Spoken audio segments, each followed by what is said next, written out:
Today we're looking for patterns in the data, and this webinar and some other webinars that I'm running are all part of a book that I'm writing at the moment. The book is called Finding and Communicating the Story in the Data, and it's made up of several elements, in fact a framework.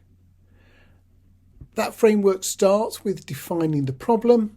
It runs through finding the big picture, extracting the key messages, creating the story, and it finishes with following up. One of those elements that we need to do in all of this process is finding the pattern.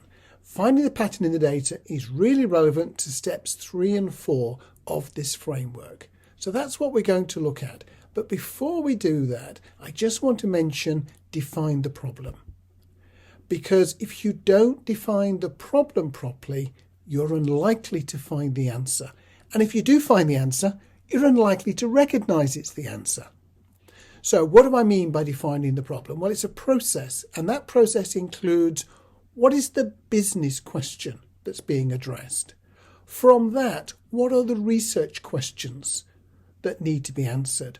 What do we already know? What does success look like for the decision makers and the stakeholders? What does the business plan to do after it gets the answers from us? And what are the predictions? What do people think we will find? Because when we come to do the analysis, we're going to try to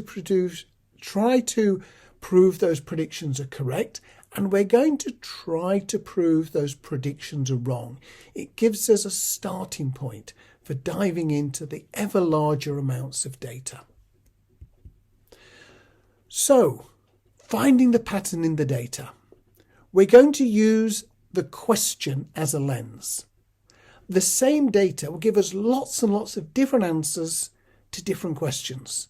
So we have to use the question, the business question and the research questions, the things the business needs to know as a method of looking at the data. And now there is no single framework, no single tool which will tell you what the story is. What we can do is make the patterns easier to see. We can make the stories easier to see. And then using this wonderful computer we have between our ears, we can hopefully do the last mile and put the patterns together and make the story.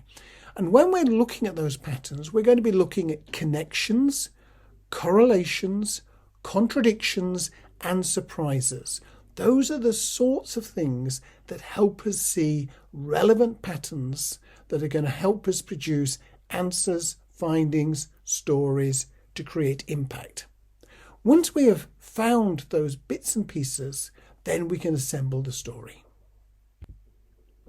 So in terms of making the patterns easier to see, I'm going to be going through some exercises which will show you things like making numbers more visual, sorting the numbers, comparing, using benchmarks, creating derived variables, and then I'm briefly going to mention analytics, because we only use analytics when we can't solve it in a more straightforward way. So here is an example taken from some data from Gapminder. It's 183 countries. It's the government expenditure on health in all of these countries per capita in dollars from 1995 through to 2010. And it's really hard to make any sense of that data. You're looking at it over a webinar transmission, which makes it less clear. I'm looking at it on my own computer, and it's not clear to me either. So let's make those numbers more visual. We're going to bring them down to 3 significant digits. When we look at numbers, we should try to look at them as 1 or 2 or 3 significant digits. Then they will make more sense to our eyes. And if we look at this data now with 3 significant digits, we can see some patterns already. Countries that have 3 digits worth of health, like the United Kingdom and the United States, are in a good position in terms of expenditure on health. Countries that have 2 digits worth of expenditure, like Algeria, Antigua, Trinidad and Tobago, the United Arab Emirates, are in a medium position. They're a much better position than those countries that only have 1 digit of expenditure. So Thailand has $8, or actually $80 because I've divided everything by 10. Tanzania has $10. So by making the data 3 significant digits, it becomes much more visual. I can look at that and I start to see some patterns. It's still too much hard work, but it's a great first step. Now, as I've noted on the bottom of the screen, all I have done is change the way the numbers look. I've divided everything by 10 and I've told it not to display the decimal places. I still have the same accuracy. I'm just not looking at that accuracy because I want to look at the business end of the numbers, the things that really makes a difference. The next thing I'm going to do is I'm going to sort it. And I could sort it by the position in 2002, by somewhere in between, but I've chosen to sort it by 2010. Now we have the countries at the top of the list with the highest expenditure, the countries at the bottom of the list with the lowest expenditure. Too many times I see people trying to process data in the order they received it. If you've downloaded it from some database, it's quite likely to be alphabetical. If you are taking it from a questionnaire or a survey, it's probably going to be in questionnaire order. Those are not useful orders. You'll sometimes need to experiment with what the best sorting is. Is it biggest to smallest, the most recent high score to the most recent low score, or the earliest high score to the earliest low score, the average high score to the average low score? Play around with different sortings to see which ones show you the pattern, which ones give you the information. And if we look at this data, we see that the countries up at the top end of the table are basically the United States and Northern Europe. At the bottom end of the table, we see that Africa is overrepresented. And we have a surprise. Remember I mentioned contradictions, surprises, correlations and connections. NewMR is right up there. It's number 7. So it's on row 8. So it's the 7th highest per capita expenditure. I didn't even know where it was, so I looked it up, and it's got a population of fewer than 2,000 people. It's an outlier. So now I don't need to worry about it. In fact, I can probably remove it from my data as far as looking at the world picture for significant countries in terms of health expenditure. Then I will look at the shape of my data. So I'm going to look at things like means and standard deviations, but I'm also going to look at it visually. This is not a chart I would ever use in a presentation. It's not helpful in a presentation, but it is helpful when I'm trying to understand the data, because we see here a long curve and we see some steps in the curve. And every time we see steps, there are possible curiosities in the data. These are things like, all the organisations to the right of this step are in the OECD? All the organisations to the right of this step are in the EU. So those sort of steps tell you that something is causing a pattern to happen. And we then look into that. And the final thing that I'm going to look at in terms of this data set is indexing. When we index something, we set all the value. Typically, we set all the values to 100. So I've set all the values for 1995 to 100. And now I can look at growth between 1995 and 2010. So if you look at the bottom half of my screen, the Republic of Congo, it was indexed at 100 in 1995 and it's 100 now. You go up to Kuwait, it's grown 4% over all that time. So we now have a really straightforward way of looking at the data. The countries at the top of the table have grown massively in terms of their expenditure per person on health. The countries at the bottom, below the Republic of Congo, have actually decreased the amount over that period of time. So we can start to look at patterns. The first pattern is that the most improved countries tended to have low incomes per person in 1995. The second pattern is those who declined tended to have low incomes per person. So we can't say that having low incomes per person made you more likely to improve. We can say being more likely to improve happened in low income countries, and also that decline happened in low income countries. They are the volatile countries. That is the pattern here. So let's move to something a little bit more like typical market research data. So we've got a brand attribute matrix here. We've got the percent agreeing on the vertical axis, and then we've got some attributes across the page. How many people think brand 1 is sexy? How many people think that brand 7 is traditional? So the first thing I'm going to do is I'm going to hide the decimal places. Again, I've not reduced the accuracy. I've simply hidden some of the information. So I'm now down to 2 significant digits. I'm looking at the data now, and it's a little bit easier.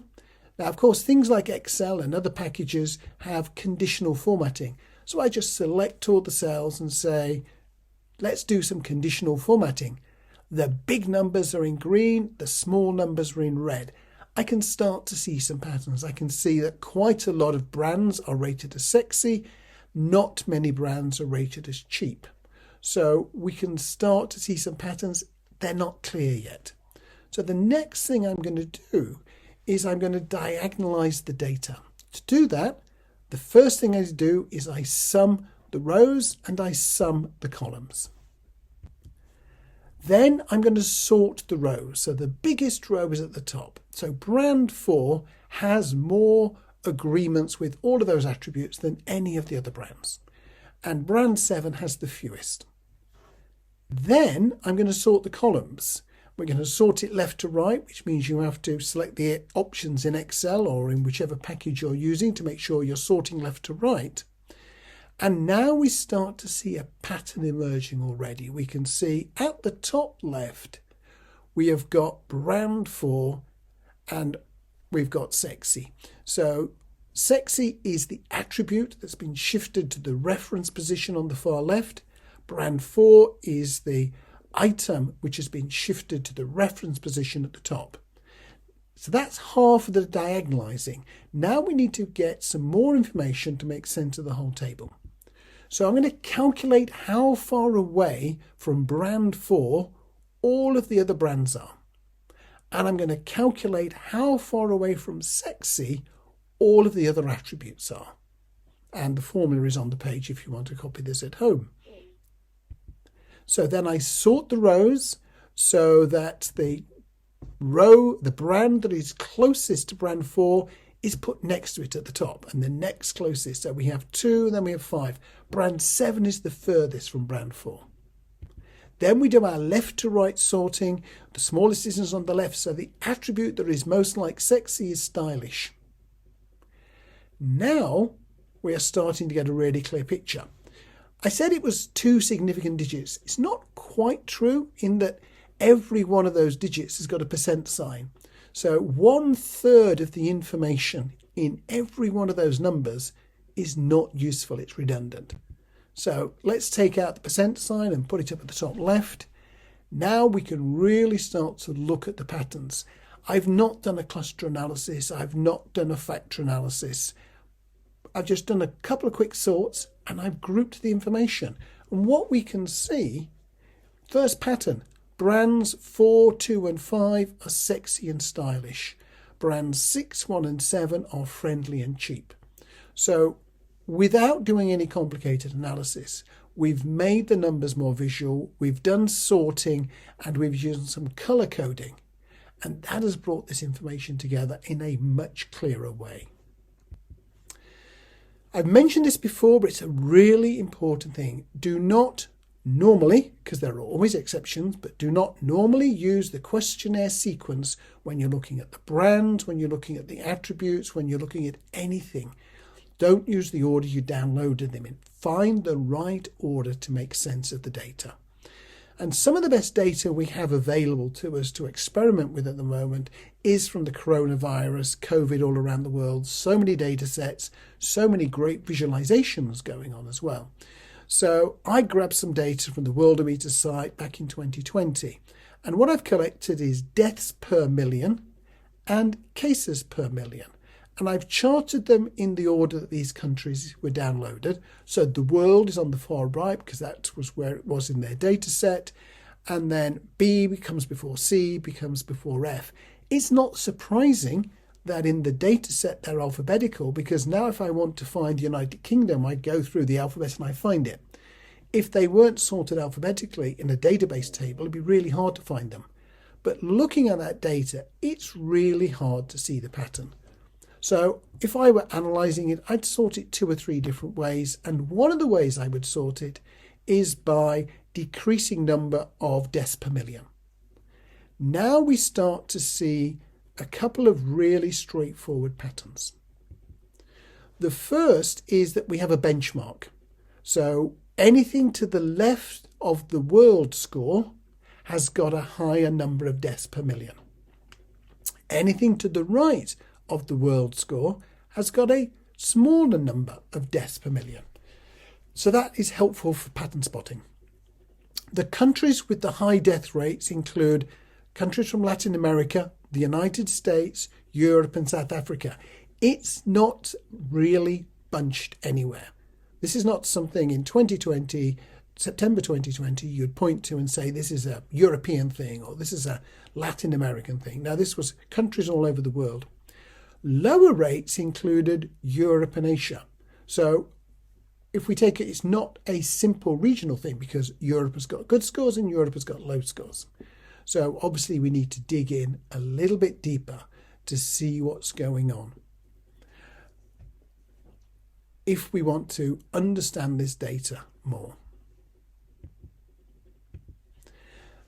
Another pattern is that some countries see the number of cases quite closely matching what the world does. So the number of cases per million is the line, and you look at where it is in the world and we see that it's lined up because that's what Excel does. The scale is on the right hand side of this page.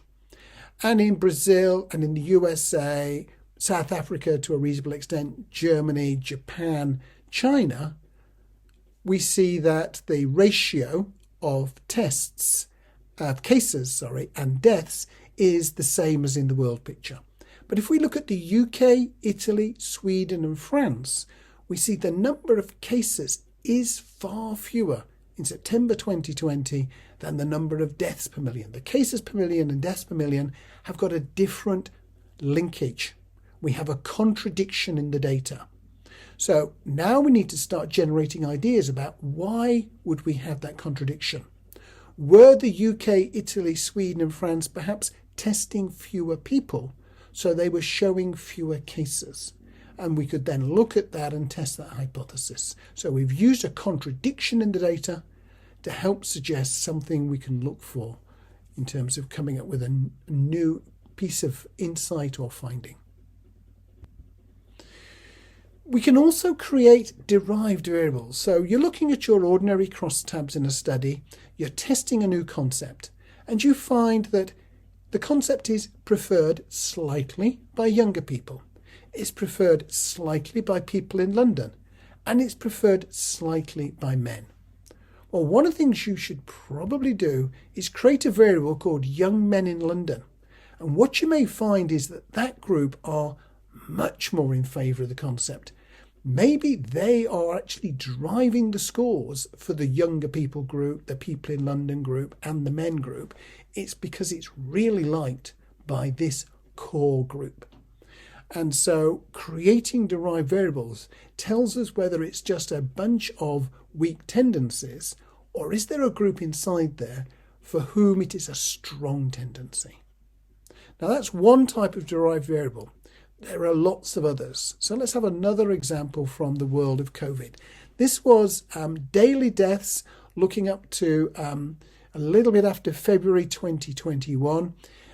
And what we see is daily deaths in the UK over that period of time. And the lines jump up and down, or far fewer people die on a Saturday and a Sunday. We know that's not true. They're simply not reported accurately until the Monday or the Tuesday. So we see these jumps up and down. How can we make the data more easy to interpret? Well, one of the traditional ways we do that with data that's a bit jumpy up and down is we use moving averages. But if we were to take the 3-day moving average, we produce something which is even harder to read than the raw data. It's jumping up and down, and it looks, if anything, more erratic. It probably is more erratic because we're actually combining two prime numbers together, 3 and 7, and they don't play very nicely. So let's have a look at the 7-day average. Yes, that smooths it out. Because this data has got this erratic pattern every weekend is slightly different, then with the exception of Christmas, which is a whole period of time, Christmas and New Year, when in the UK reporting was less accurate, we get a much more smooth picture. So when we're using moving averages, think about what is the right period of time. Should you be using a month? Should you be using a quarter? Should you be using a week, a day? What is the right thing to smooth for the type of data you're looking at? Now, to stick with the UK, and this is downloaded from The Guardian just last week, it is a great example of how we simplify and compare to start to see patterns. So the top left table chart picture here is cases in the UK. And these are, again, smoothed averages. We don't need to do per 1,000 because we're only looking at one country. We do the per 1,000, per 10,000 when we're looking between countries. When you're looking within one country, it can be a little simpler. Then the table below that on the left is hospitalizations. Again, it's smooth 7-day average, and it shows Delta, Alpha and Omicron from when they started to be recognized and then tracked over the first 150 days. And then on the top right, there is deaths for Alpha, Delta and Omicron in the UK, 7-day moving average. And we can start looking at some patterns. The first pattern is well known, it's reported widely. What happens, you have cases, and then after you get a peak in cases, you get a peak in hospitalizations, and after you get a peak in hospitalizations, you get a peak in deaths. That pattern is well established. We can see it in the data. We look at the data and we can see that Alpha was really high for deaths. Alpha has got only about the same number of cases that Delta had, particularly if you take into account that Delta ran for longer. There were far more Omicron cases than Alpha cases, but Alpha had far more deaths and hospitalizations, far more hospitalizations. Delta, of course, was when we were beginning to get lots of vaccinations. There were lots of severe lockdowns. So Delta had fewer cases. The hospitalizations followed broadly the cases pattern, and then the deaths lower again. And then Omicron, of course, by then we were getting the boosters in the UK, relatively light restrictions, massive increase in cases, and the hospitalizations higher than Delta, the deaths higher than Delta, but way below the Alpha level. So what we can see is there are patterns in the data, but the pattern for Alpha is not the same as the pattern for Delta, and the pattern for Delta is not the same as Omicron. The only pattern that stayed the same is it goes cases, hospitalizations and deaths, but the ratio between those is something which changed because the disease changed, because the population changed, because the regulations changed.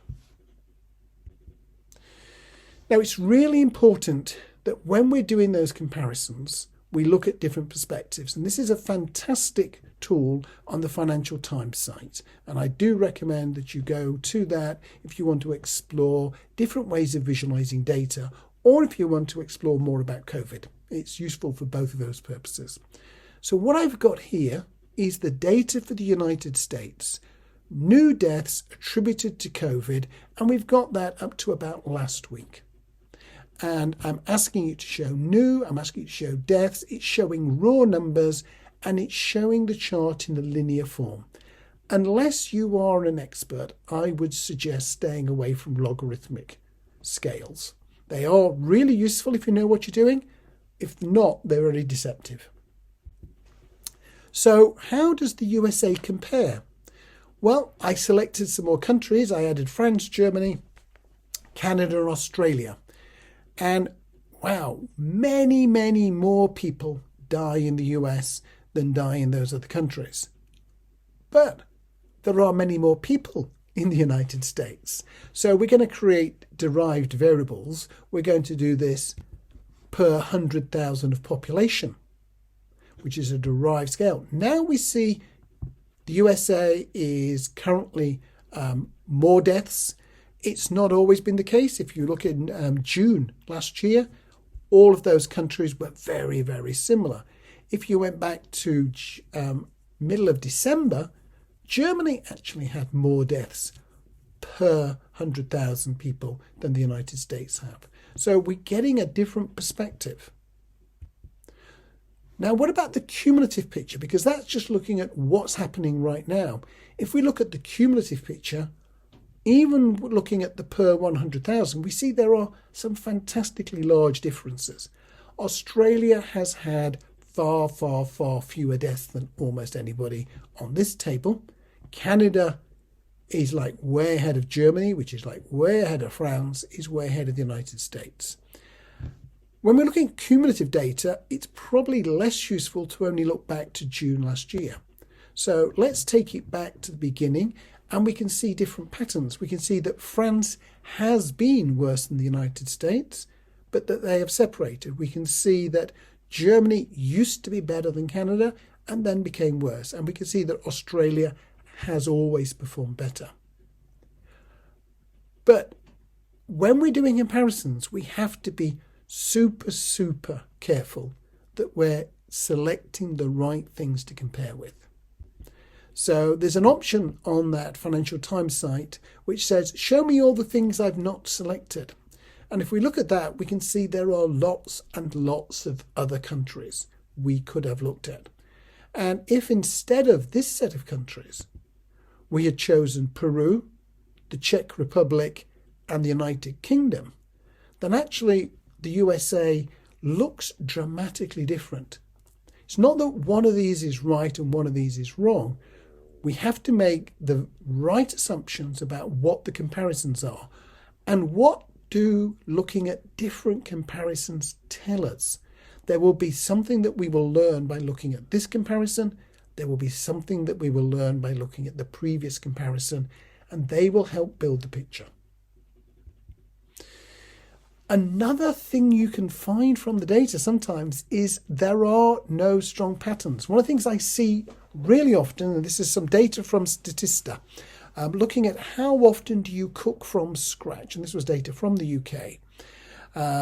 And it runs from every day, a few times a week, once a week, all the way through to never. And very often I'll see junior researchers measuring every one of these to see if they are statistically significant. And then they will report the 65 or olders have a higher score on a few times a week than this group and this group. And they will say the 18 to 24s have got a statistically lower score on this than the other groups. But actually, the big message in this data is that there isn't a lot of really interesting differences. In all the cases, with the exception of the 18 to 24s, we have well over 50% are cooking a few times a week or more often. Only a handful of people are never cooking or less than once a month. The 35 to 44, 45 to 54, 55 to 64 are really, really similar. The 18 to 24s are a bit lower. The 65 plus are a bit higher. But let's recognize when the pattern is that the differences are modest, as opposed to diving in and trying to talk about these really detailed differences going on in there. Now, I mentioned analytics at the beginning. We use it when the patterns aren't visible without analytics. If you can see the patterns, you don't need the analytics by and large. Key tools, correspondence analysis, or other tools to create perceptual maps so you can see the information visually. Factor analysis is really good for simplifying the data, for giving you fewer things to look at, so you will recognize more of the patterns. Cluster analysis shows groupings that exist in the data that may help you interpret spot patterns. Regression analysis shows the scale of relationships. So correlation shows you whether there is a relationship. Regression shows you the scale of that relationship. And then there are tools like latent class analysis, and that allows you to combine two things together. So we can combine together regression and cluster analysis. So here are the different drivers of happiness, and this is how they cluster the people into groups, and then we can start to look for patterns. So that's where analytics fits in this finding the patterns picture. So how do we use all of those to build stories? What I will typically do is I'm looking for an architecture. I want a set of facts, things I found in the data. I want some findings, things I understand from looking at that information. I'm going to extract some second order findings by combining those findings together. That is going to give me the insight that will tell me what the action should be.